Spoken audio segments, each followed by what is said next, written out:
Assalamualaikum warahmatullahi wabarakatuh. Alhamdulillah, pada hari ini kita masih dapat bertemu walaupun hanya tidak langsung bertatap muka, hanya melalui jaringan saja, tapi Ibu yakin anak-anak Ibu masih tetap semangat untuk mengikuti pembelajaran pada hari ini.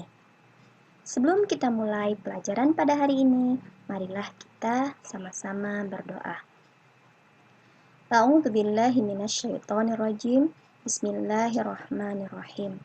Raditu billahi rabba wa bil islami dina wa bi Muhammadin nabiyya wa rasula. Rabbi zidni ilma warzuqni fahman wa amalan shalihah. Amin ya rabbal alamin. Hari ini kita masuk ke pelajaran kelima, hidup bersih dan sehat. Adapun tujuan pembelajaran kita pada hari ini, Ibu harapkan setelah anak-anak Ibu mendengarkan penjelasan dari Ibu tentang hidup bersih dan sehat, anak-anak soleh-solehah Ibu dapat mempraktekkan langsung bagaimana cara hidup bersih dan sehat. Yang pertama yaitu pengertian bersih dan sehat. Apa itu arti bersih? Bersih adalah kondisi dan keadaan terbebas dari segala bentuk kotoran. Sedangkan sehat adalah kondisi tubuh yang tidak sakit. Apabila kita menjaga kebersihan, maka kita akan jauh dari berbagai penyakit, sehingga tubuh kita dapat sehat. Islam mengajarkan tentang pentingnya kebersihan. Karena apa? Karena Allah mencintai orang-orang yang menyucikan dirinya atau menjaga kebersihan pada dirinya. Orang beriman atau orang mukmin yang bersih, sehat, dan kuat lebih dicintai oleh Allah Subhanahu wa Ta'ala. Maka anak-anak Ibu harus menjaga kebersihan agar kita dapat menjadi sehat dan juga dicintai oleh Allah Subhanahu wa Ta'ala. Sebagaimana Allah menjelaskan di dalam surah Al-Baqarah ayat 222. A'udzu billahi minasyaitonir rajim. Bismillahirrahmanirrahim. Innallaha yuhibbut tawwabina wa yuhibbul mutatahhirin. Sesungguhnya Allah mengasihi orang-orang yang bertaubat dan mengasihi atau mencintai orang-orang yang senantiasa menyucikan dirinya. Hidup bersih dapat dilakukan dengan cara apa saja, yaitu dapat dengan membersihkan badan, pakaian, serta lingkungan di sekitar kita. Hidup sehat dapat juga kita lakukan dengan cara bagaimana? Makan dan minum yang teratur, istirahat yang teratur, olahraga, dan juga beribadah. Berarti ibadah juga dapat membuat kita menjadi sehat. Kita akan menceritakan tentang bagaimana pola hidup bersih dan sehat Nabi Muhammad Sallallahu Alaihi Wasallam. Berarti Nabi Muhammad dapat menjadi panutan bagi diri kita. Nabi Muhammad sangat menyukai kebersihan. Banyak hadis yang menjelaskan yaitu tentang at-tahurul minal iman. An-nazafatu minal iman. Kebersihan adalah sebagian dari iman. Menyucikan diri adalah sebagian daripada iman. Sehingga Nabi Muhammad sangat menyukai kebersihan. Nabi Muhammad selalu menjaga kebersihan tubuhnya melalui ujung rambut sampai dengan kakinya. Berarti Nabi Muhammad sendiri menjaga kebersihan, yaitu mulai dari rambutnya sampai ujung kakinya. Nabi Muhammad selalu merawat dan menyisir rambutnya dengan rapi. Ya, tidak acak-acakan rambutnya.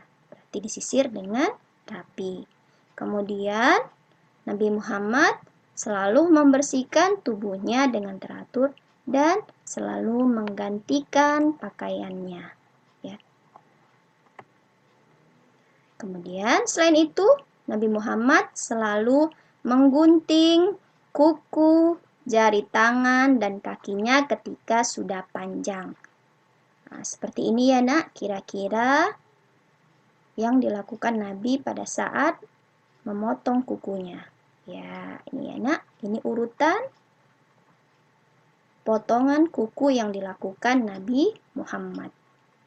Seperti ini ya, diawali dengan tangan kanan, kemudian dilanjutkan dengan tangan kiri, dan diakhiri dengan tangan kanan pada jempol atau ibu jari. Selain itu juga, kaki juga dilakukan dengan cara seperti ini ya nak. Ini adalah perilaku Nabi Muhammad pada saat melakukan potongan kuku, ya. Selain itu juga, Nabi Muhammad mencukur kumis dan memanjangkan janggutnya. Kumisnya dicukur, kemudian janggutnya dipanjangkan agar tidak sama dengan kaum Yahudi. Nabi Muhammad selain rutin beribadah, juga rutin berolahraga. Berarti tidak hanya beribadah kepada Allah saja, tapi ia juga rutin berolahraga untuk menjaga kesehatannya. Ya, di antara olahraga yang dianjurkan Nabi Muhammad seperti apa? Yaitu berenang, berkuda, dan memanah. Tujuannya untuk apa? Untuk memperkuat kondisi tubuhnya dan kebugaran tubuhnya agar menjadi sehat dan kuat. Kemudian pada saat makan, Nabi Muhammad menganjurkan ketika makan dan minum harus dalam posisi duduk untuk memudahkan proses pencernaan makanan.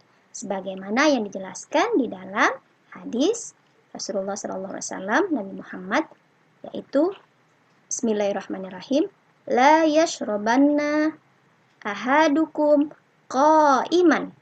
La yashrabanna ahadukum qa'iman. Janganlah kamu makan dan minum sambil berdiri. Kemudian Nabi Muhammad menganjurkan agar makan tidak tergesa-gesa dan terlalu kenyang. Berarti kita tidak boleh terlalu kenyang, ya. Dan tidak boleh tergesa-gesa. Nabi Muhammad selalu memakan makanan yang memiliki gizi yang seimbang. Juga menganjurkan memakan makanan yang banyak mengandung vitamin C atau antioksidan. Seperti apa contohnya? Madu, kurma, minyak zaitun, dan sebagainya. Luar biasa ya, perilaku atau kehidupan sehari-hari yang dilakukan Nabi Muhammad. Selain itu juga, Nabi Muhammad mengajarkan sebelum makan harus mencuci tangan terlebih dahulu. Dan jangan lupa, ketika makan harus menggunakan tangan kanan.